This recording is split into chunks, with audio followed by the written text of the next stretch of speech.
નમસ્કાર દર્શક મિત્રો, હું પ્રીતિ સનાનસે સિટી ન્યૂઝમાં આપ સૌનું સ્વાગત કરું છું। સમાચારોની શરૂઆત કરતા પહેલા એક નજર આજના મુખ્ય સમાચારો પર।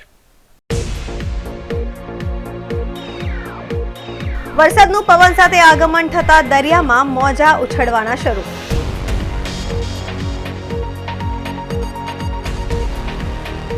ઉમરગામ ખાતે રહેતા 300 થી વધુ લોકોના સ્થળાંતર કરવામાં આવ્યું। દમણ પ્રશાસન દ્વારા લોકોને સલામત સ્થળે ખસેડવાની કામગીરી શરૂ। અને દાદરા ગામે આવેલ ઐતિહાસિક જૈન દેરાસર ખાતે શીતલનાથ દાદાને 50મી ધજાનો મહોત્સવ પ્રોગ્રામ યોજાયો। હવે સમાચાર વિગતવાર જોઈએ। વલસાડ જિલ્લા તાઉતેની અસર જોવા મળી। વરસાદનું પવન સાથે આગમન, દરિયામાં મોજા ઉછળવાના શરૂ। વલસાડ જિલ્લાના તાઉતેની અસર જોવા મળી। વરસાદનું પવન સાથે આગમન થતા દરિયામાં મોજા ઉછળવાના શરૂ। દરિયામાં કરંટ જોવા મળ્યો હતો। તિથલ દરિયા કિનારે તંબુઓ ફંગોળાયા હતા। મંડપો તૂટી પડ્યા હતા। બીચ પર ભારે પવન અને વરસાદ શરૂ થઈ હતી।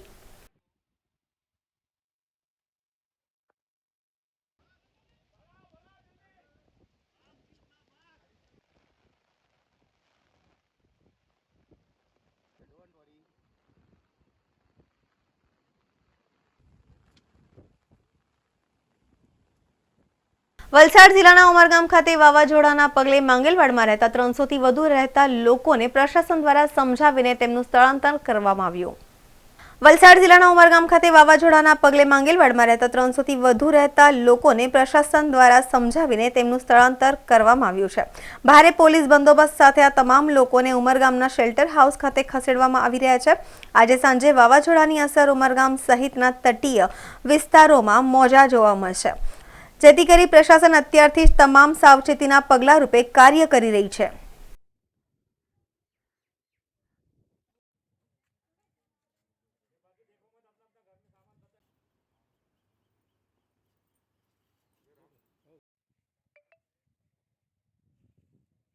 વાવાઝોડાની આગાહીના કારણે ઉમરગામ નગરપાલિકાએ 4 નંબરના વોર્ડમાં નવી નગરી વિસ્તારના લોકોને સ્થળાંતર કરવા માટે આગલા દિવસથી જ એની તૈયારી કરી રાખેલી હતી।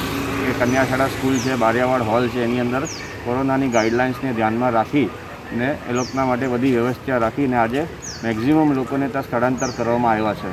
ઘણા એવા છે કે જે પોતાના સગાવાલાને ત્યાંથી પોતે સ્વેચ્છાએ નીકળી ગયા છે પોતાની સેફટીના માટે થઈને, અને એને ખસેડવા પછી ત્યાં એ લોકોને બધી રીતની ફેસિલિટીને સુવિધાઓ મળે અને ત્યાં એ લોકોનું ધ્યાન સરખી રીતે રાખવામાં આવે એ અમારા નગરપાલિકાની અમે ધ્યાન રાખશું। સમાચારોમાં સમય છે નાનકડા વિરામનો। વિરામ બાદ આપ જોઈ શકશો દમણ પ્રશાસન દ્વારા લોકોને સલામત સ્થળે ખસેડવાની કામગીરી શરૂ। અને દાદરા ગામે આવેલ ઐતિહાસિક જૈન દેરાસર ખાતે શીતલનાથ દાદાને 50મી ધજાનો મહોત્સવ પ્રોગ્રામ યોજાયો।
વિરામ બાદ આપનું સ્વાગત છે। સંઘ પ્રદેશ દમણમાં પ્રશાસન દ્વારા દરિયાની નજીક રહેતા લોકોને સલામત સ્થળે ખસેડવાની કામગીરી શરૂ કરાઈ છે। અને અંદાજિત 200 જેટલા ઘરોના સભ્યોને શેલ્ટર રૂમમાં ખસેડવાની તજવીજ પણ હાથ ધરાઈ। સંઘ પ્રદેશ દમણમાં પ્રશાસન દ્વારા દરિયાની નજીક રહેતા લોકોને સલામત સ્થળે ખસેડવાની કામગીરી શરૂ કરાઈ છે અને અંદાજિત 200 જેટલા ઘરોના સભ્યોને શેલ્ટર રૂમમાં ખસેડવાની તજવીજ પણ હાથ ધરાઈ છે। દમણ કલેક્ટરે દમણની જનતાને અપીલ કરી છે કે આજે બપોરે 2 વાગ્યાથી આવતીકાલ સુધી કોઈપણ નાગરિકે ઘરની બહાર ન નીકળવું અને દરિયાની નજીક રહેતા લોકોને સાવચેત રહેવા અપીલ કરાઈ છે। સાથે દરિયા કિનારે ઊભા રહેલા માછીમારોને દરિયા કિનારેથી બહાર આવવા માઇક દ્વારા ચેતવણી પણ આપવામાં આવી રહી છે।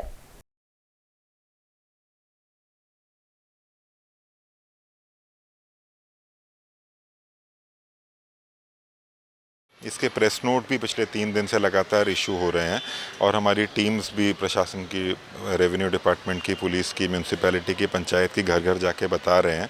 तो मैं यही अपील करना चाहता हूं कि आज दोपहर को 2 बजे के बाद कोई भी अनावश्यक काम से अपने घर के बाहर, बिल्कुल कल सुबह तक या जब तक ये साइक्लोन की वार्निंग ख़त्म नहीं हो जाती है तब तक कोई भी अपने घर से बाहर नहीं निकले, ताकि किसी की भी जान को कोई अननेसेसरी खतरा नहीं हो। धन्यवाद। जो तूफ़ान टॉटे आ रहा है उससे हम IMD से भी और NDMA से भी कांस्टेंट टच में हैं। जो लेटेस्ट इन्फॉर्मेशन अभी बुलेटिन आया है उसके हिसाब से ये बता रहे हैं कि दमन में आज शाम से शुरू कर कल सुबह तक तेज़ गति की हवा चलेगी, जो 60 से 70 किलोमीटर पर आवर से शुरू होकर 150 किलोमीटर पर आवर तक भी जा सकती है। इस प्रिकॉशन को मन में रखते हुए, और इसके साथ में कुछ थोड़ी लाइट शावर्स, बारिश भी हो सकते हैं, इस प्रिकॉशन को मन में रखते हुए हम 3-4 दिन से ही तैयारी शुरू कर चुके थे। जितने भी मछुआरे हैं दमन के वो वापस आ चुके हैं और सारी बोट्स को भी सेफली बांधा जा चुका है। जितने भी ऐसे लोग हैं जो वल्नरेबल एरिया में रहते हैं, जिनके घर कोस्ट लाइन के पास हैं या जिनके घर पूरी तरह से पक्के नहीं हैं या पुराने घर हैं, उनको शिफ्ट करने का हमने 3 इवैक्यूएशन सेंटर बनाए हैं। उनको वहाँ पे शिफ्ट कुछ टाइम के लिए, आज रात के लिए किया जाएगा। इन सब की शिफ्टिंग हम कोविड प्रोटोकॉल्स को ध्यान में रखते हुए इन सब का टेस्ट करने के बाद ही उन लोग को शिफ्ट कर रहे हैं। जो भी आदमी को कंटेनमेंट जोन से शिफ्ट हो रहा है उसको हम लोग एक कोविड के डेडिकेटेड इवैक्यूएशन सेंटर में ही रखने वाले हैं। एक ये बहुत ही सौभाग्य की बात दमन में ये है कि पिछले कुछ सालों में प्रशासक साहब के निर्देश में बहुत कम ऐसे स्ट्रक्चर्स बचे हैं जो कि कच्चे घर हैं लोगों के। मोस्टली सब कच्चे घर वालों को प्रधानमंत्री आवास योजना में या जो हमारी चौल की स्पर्श हाउसिंग स्कीम है उसमें घर दिए जा चुके हैं। तो एज सच हमें बहुत लोगों को इवैक्यूएट करके मोबिलाइज कच्चे घर वालों को नहीं करना पड़ रहा है, बट एज अ प्रिकॉशन हमने कोस्ट लाइन से सभी लोगों को तेज़ गति की हवा के आदि जो IMD से फोरकास्ट आ रहा है उसके कारण सेफ जोन्स में हम लोग उनको शिफ्ट कर रहे हैं। अभी तक 250 से 300 के बीच में लोग, आज सुबह से ही शिफ्टिंग का काम शुरू हुआ है। 250 से 300 लोग ऑलरेडी शिफ्ट किए जा चुके हैं और वो प्रोसीजर जारी है। दोपहर के 2 बजे तक उसको ख़त्म हम लोग करेंगे। સમાચારોમાં ફરી સમય છે નાનકડા વિરામનો। વિરામ બાદ આપ જોઈ શકશો અને દાદરા ગામે આવેલ ઐતિહાસિક જૈન દેરાસર ખાતે શીતલનાથ દાદાને 50મી ધજાનો મહોત્સવ પ્રોગ્રામ યોજાયો।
વિરામ બાદ ફરી આપનું સ્વાગત છે।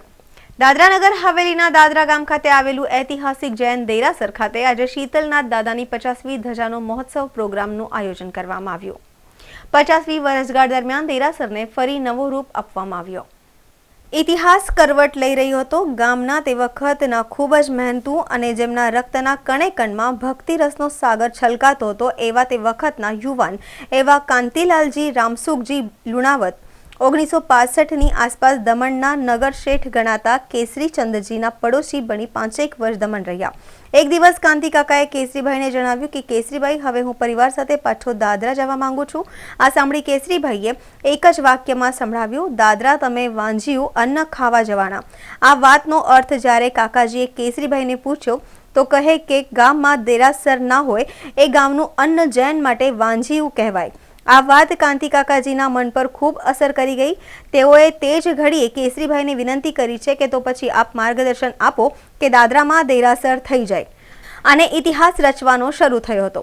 કાંતિ કાકાજીએ વાત ગામના વડીલો સમક્ષ મૂકી। એક પછી એક સહકાર્ય ભર્યા વાતાવરણમાં દેરાસર બનવા તરફ વાત આગળ વધતી ગઈ। તે વખતના માતબર કહી શકાય એવો 25,101નો ફાળો દમણના સૌભાગભાઈ અને પ્રવીણભાઈ શાહ પરિવારે નોંધાવી શુકન કરાવ્યા હતા।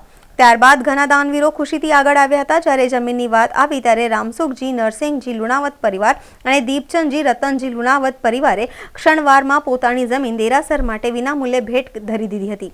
દેરાસરજીનું કામ જોશમાં શરૂ થયું। ખરા શિલ્પી કાંતિ કાકાજી રહ્યા। આંખ સંધનો આનંદ હિલ્લોએ ચડ્યો હતો। બધાનો તન મન અને ધનથી સહકાર મળતો હતો। આમ 50 વર્ષો પહેલા મૂળ નાયક શ્રી શીતલનાથ પ્રભુનું દેરાસર આકાર પામ્યો। સંઘ પ્રદેશ દાદરાનગર હવેલીનું એ પ્રથમ દેરાસર ગણાય છે। પ્રતિષ્ઠા વખતે ગામનો ઉત્સાહ ચરમસીમાએ હતો, કારણ કે પ્રતિષ્ઠા શ્રીમદ રામચંદ્ર સુરીશ્વરજીના હસ્તે થનાર હતી। સોનામાં સુગંધની જેમ ગામની દીકરી ઉર્મિલાબેન ઝવેરચંદજી નહાર અને અન્ય 4 દીક્ષાજ અને 6 જેટલી વડી દીક્ષાનો ઉત્સવ પણ સાથે મનાવવામાં જઈ રહ્યો હતો। અમે તો 5 વર્ષના બાળક હતા, કંઈ પણ યાદ નથી, પણ વડીલોને મોઢે આ ઉત્સવનું જબરજસ્ત વખાણ સાંભળીને આમો મોટા થયા છે। કાંતિ કાકાજીએ લગભગ 11 વર્ષો સુધી ટ્રસ્ટી પદ શોભાવ્યું હતું। એ ધર્મપ્રેમી વ્યક્તિએ ત્યારબાદ ચણોદ કોલોની, વાપી અને એવરેસ્ટ ગાર્ડન સેલવાસ એમ 2 બીજા ભવ્ય દેરાસર બંધાવ્યા હતા। કેસરીભાઈએ પણ સેલવાસના મોટા આદિના દેરાસર બનાવવા માટે પણ ખાસ સહયોગ આપ્યો હતો। આજે દાદરા ગામના તમામ જૈન પરિવારો તન મન ધનથી એકતા અને સંપથી સેવા કરીને પ્રભુના આશીર્વાદ મેળવી રહ્યા છે। આજે 50મી ધજા ચડાવવાનું અમને સૌનું સૌભાગ્ય મળ્યું એ અમારા માટે ગર્વની વાત છે, અમારા માટે આનંદની વાત છે। 50 વર્ષ પહેલાં આ ગામની પરિસ્થિતિ શું હતી અને આજે 50 વર્ષ પછી પરિસ્થિતિ શું છે, ફક્ત શીતલનાથ દાદાની કૃપા જ છે। આ દેરાસરમાં અમે 50 વર્ષે આખી કાયાપલટ કરીને બહુ મોટી રકમનો ખર્ચો કરીને દેરાસરનો જીર્ણોદ્ધાર કીધો છે પાછો, અને ગામની અંદર આજે તમામ લોકો સુખી છે। કોઈ પણ જ્ઞાતિનું હોય પણ ભગવાનની મહેરબાનીથી આજે બધાને રોજી રોટી બહુ સારી રીતે છે કે ફક્ત શીતલનાથ દાદાની કૃપા છે, અને એ કૃપા અમારા ઉપર કાયમ વરસતી રહે એવી અમે ભગવાનને પ્રાર્થના કરીએ। આમાં શું થયું કે અમારા કાંતિલાલ રામસુખજી શાહ એ દમણ રહેતા હતા, તો 2-3 વર્ષ પછી એ દાદરા આવવાના થયા, તો એમણે કેસરીભાઈ પાસે રજા માંગી। તો કેસરીભાઈએ કીધું કે તું એટલું ધન ખાવાનું, તો એમણે કીધું મને સમજવી પડી તો પછી ભગવાનના દર્શન કેવી રીતના કરવાનું, ભગવાનના દર્શન કર્યા વગર મોઢામાં કેવી રીતે અન્ન મૂકે। તો કાંતિભાઈએ કીધું કેસરીભાઈ તમે જો મને મદદ કરશો, સહાય કરશો, દાદરામાં પણ દેરાસર બનાવો। તો દમણવાળા કેસરીચંદ શેઠ અને સૌભાગભાઈએ 25,000 રૂપિયાની રકમ તે જમાનામાં, આ દેરાસર તે જમાનામાં ફક્ત 1.5 થી 2 લાખ રૂપિયામાં કાંતિભાઈ મહેનતથી બન્યું। આ દેરાસરની હાઈટ બહુ સારી લીધેલી ભગવાન કરીને પહેલેથી, તો તમે જો રોડથી 10 ફૂટ કે ઊંચું હતું તે રોડ પૂરાતા અત્યારે 8 ફૂટ છે। તો એ દેરાસરમાં અમારા એક આચાર્ય ભગવાન ગુરુ મહારાજ હતા હેમેન્દ્ર વિજયજી મહારાજ, એમનો પણ ઘણો વિશેષ ફાળો રહ્યો, અને રામચંદ્ર સુરી મહારાજના હસ્તે પ્રતિષ્ઠા થઈ। તે વખતે દાદરામાં અમારા જૈન લોકોની પરિસ્થિતિ સાધારણ હતી, 1-2 કુટુંબને છોડી દીધું, પણ ભગવાનની મહેરબાનીથી આજે બધા સુખી છે। આજે બધા ગામમાં લીલા લહેર છે। આજે ગામમાં બધાની ઘરે મોટર છે, ગાડી છે, બંગલા છે, બધાને કામ। આ ફક્ત શીતલનાથ દાદાની કૃપા છે। સમાચાર પૂરા કરતા પહેલા એક નજર આજના મુખ્ય સમાચારો પર। વરસાદનું પવન સાથે આગમન થતા દરિયામાં મોજા ઉછળવાના શરૂ.